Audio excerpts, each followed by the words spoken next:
पंच महाभूत के बारे में 7 दिन का एक विशेष संगोष्ठी एक विश्वस्तरीय चिंतन के दृष्टि से कन्हेरी के इस पवित्र परिसर में पूज्य काड़ सिद्धेश्वर स्वामी जी के नेतृत्व में हो रहा है। लगभग 2 महीने पहले मैं यहाँ पर आया था। यहाँ पर एक महान संत परम पूज्य सिद्धेश्वर स्वामी जी अपने आखिरी दिन के पूर्व कुछ दिन के लिए यहाँ थे। उस दिन भी इन पंच तत्वों के बारे में ही चर्चा चल रही थी। पूज्य महान सपनकार कन्हेरी के स्वामी जी के विचार को धरती पर उतारना आज का काल का सबसे बड़ा आवश्यकता है। परंतु कुछ ऐसी मौलिक बातें हैं जिनको सुलझाए बिना हम सच्चे रास्ते पर नहीं जा सकते हैं। कुछ ऐसा हमारे मन को या बुद्धि को, ब्रेन को पैरालिसिस हो गया है। जो चीज खराब है वो अच्छा लगता है, जो अच्छा है वो खराब लगता है। हम कहते हैं कि भारत की आत्मा गांव में है, लेकिन हम शहर में रहना पसंद करते हैं। भारत की रीढ़ की हड्डी गांव का किसान है, लेकिन उसको हमने भिखमंगा बना के रखा है। ज्ञान के लिए शिक्षा हम कहते हैं। अभी कहा गया खेती उत्तम, लेकिन सब नौकरी के लिए शिक्षा करते हैं।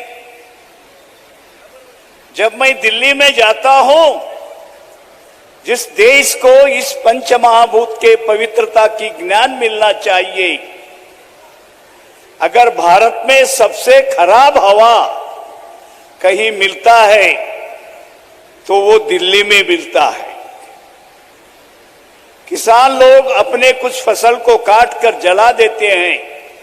एक महीने तक दिल्ली की आकाश इतना खराब हो जाता है, सारी दिल्ली की स्कूल को छुट्टी दी जाती है। दिल्ली की यमुना नदी की पानी इतना गंदा है, आपका गांव का किसी नाले का पानी उतना गंदा नहीं होगा। दिल्ली में जो मिठाई मिलती है, जब दीपावली की एक आर्टिकल को मैंने पढ़ा दिल्ली में, तो हड्डियों को गलाकर दीपावली के समय में बहुत बड़ी मात्रा में करोड़ों करोड़ों रुपए का मिठाई दिल्ली में बेचते हैं। जब हम अन्न अच्छा नहीं खाएंगे तो ये देश अच्छा नहीं बनने वाला है। इस देश का युवा सच्चा युवा कैसे बनेगा? बचपन से हमने उसको अपंग बनाने का कोशिश किया है। उसको इतना सुविधा दे रहे हैं, किसी चीज के लिए उसको मेहनत के लिए हम प्रेरित नहीं कर रहे हैं। आज बच्चों को ड्रेस फ्री मिलता है, बच्चों को खाना दिन में फ्री मिलता है, बच्चे जन्मते समय इलाज फ्री में होता है। इन्हें इतनी सुविधा हो गई है। अभी जो नए नीतियां आ रहे हैं, अगर उसको पढ़ाई के बाद, ग्रेजुएशन होने के बाद नौकरी नहीं मिलेगा तो घर बैठे भत्ता भी मिलेगा। सुविधा हमेशा इंसान का विनाश करता है। इसीलिए मेरा कहना है, इस देश के युवाओं के द्वारा इस देश में कुछ परिवर्तन लाना है तो युवाओं को काम देना चाहिए। परंतु हमको अपने नीति में बदलाव लाना होगा। हाँ, इंडस्ट्रियलाइजेशन हम अंधे बनकर स्वीकार किया। हमारे छोटे इंडस्ट्री खत्म हो गए, हमारी शिक्षा पद्धति खत्म हो गई, हमारे कारीगर के हाथ काटे गए। आज भारत की स्थिति दयनीय है। अब नई टेक्नोलॉजी आ गई है, और टेक्नोलॉजी की एक सीमा है, लेकिन इस टेक्नोलॉजी का यंत्र जो है मोबाइल फोन, हम छोटे बच्चे के हाथ में सबसे पहले देते हैं। जो चीज बच्चे के लिए हानिकारक है, उसके हाथ में उतना बड़ा खतरनाक इंस्ट्रूमेंट देते हैं। तो इस प्रकार की आज की सामाजिक स्थिति के अंदर हमको सोचना होगा कि युवाओं को हमें क्या देना है। भारत के अंदर हमें ये सिखाया गया है, शिक्षा ज्ञान के लिए होता है। और थोड़े दिन पहले बीजापुर के सिद्धेश्वर स्वामी जी ने हमारे गुलबर्गा में आए जब एक कार्यक्रम में कहा, ये महात्मा बसवेश्वर की भूमि है, यहां तो लोग देने वाले हैं लेकिन मांगने वालों का ये भूमि नहीं है। लेकिन आज हम क्या कर रहे हैं, हर आदमी हाथ पसार कर खड़ा है, वो भी युवा, करोड़ों करोड़ों करोड़ों युवा नौकरी के लिए इतने तड़प रहे हैं, उनकी जवानी नौकरी ढूंढने में बर्बाद हो रहा है। भारत के जैसे देश में इंडस्ट्रियलाइजेशन या टेक्नोलॉजी, इसकी एक सीमा है।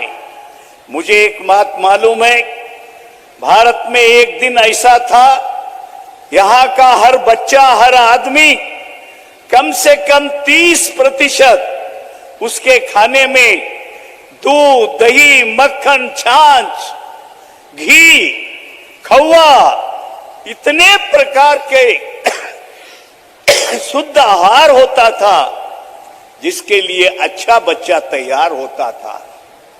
नकली तेल खाते हैं, नकली चीज खाते हैं, फिर अच्छा युवा इस देश में नहीं बन सकता है। भारत को अपनी देश के लिए अपनी नीति को बनाना चाहिए।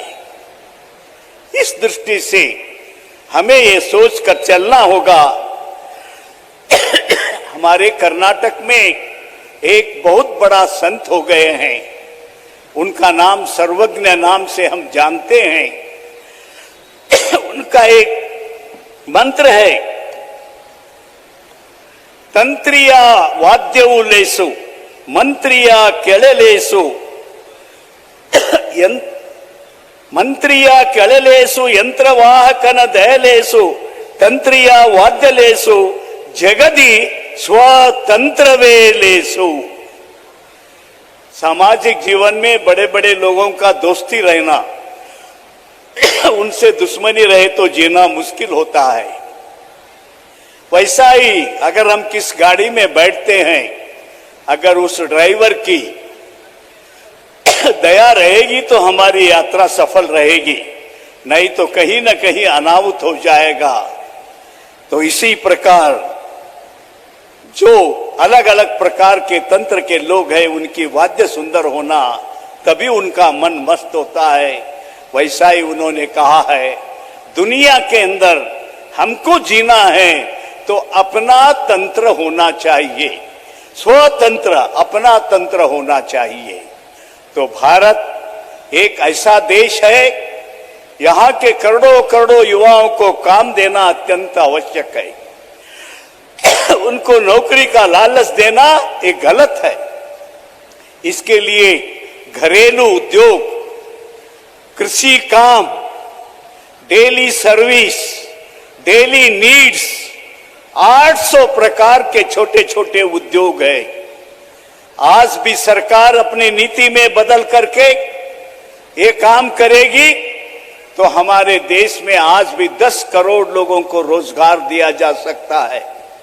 एक बार इंसान के हाथ में काम आ जाएगा, उसका नियत साफ होगा, जब नियत से काम करना लगेगा तो हमारा परिसर भी ठीक बनेगा। जल है, हवा है और मट्टी है, इन सबको दूषण कर कर एक भिखमंगा का परिस्थिति में हम खड़े हैं। भारत जैसे देश में अन्य देशों के कॉपी करने से नहीं चलने वाला है। कनाडा छोटा देश है, हमारे 3 गुना जमीन है, उनको मशीन का जरूरत होगा, हमारे देश के लिए जरूरत नहीं है। ऑस्ट्रेलिया बहुत बड़ा देश है, जमीन से लोग बहुत कम रहते हैं, उनको अलग उद्योग है, उनके लिए वो हो सकता है। भारत में कम जमीन में ज्यादा लोग रहते हैं, यहाँ के लोगों का हाथ में काम देने का नीति होना चाहिए। जब काम मिलेगा तो इंसान का दिमाग भी ठीक रहेगा, देश भी ठीक रहेगा।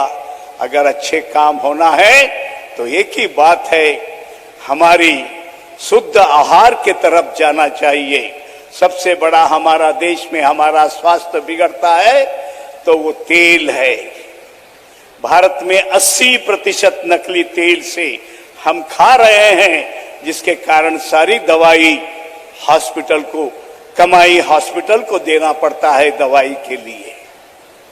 वैसा ही अन्य आदतों के कारण कभी हमारे भारत में पुराने जमाने में बड़े बड़े हॉस्पिटल बने सो हमने नहीं देखा, हमने इतिहास के पन्ने में नहीं पढ़ा। आज कितने डॉक्टर, कितने हॉस्पिटल, कितना पैसा जा रहा है, उसमें भी धंधे हो रहे हैं। बीमारी से ज्यादा पैसे कमाने वालों का जिंदगी बना है। इसीलिए अच्छा आहार अच्छा इंसान को बना सकता है। आज अपनी युवा पीढ़ी को भी मेरी ये विनती है, कुछ अच्छा खाओ, कुछ अच्छा करो।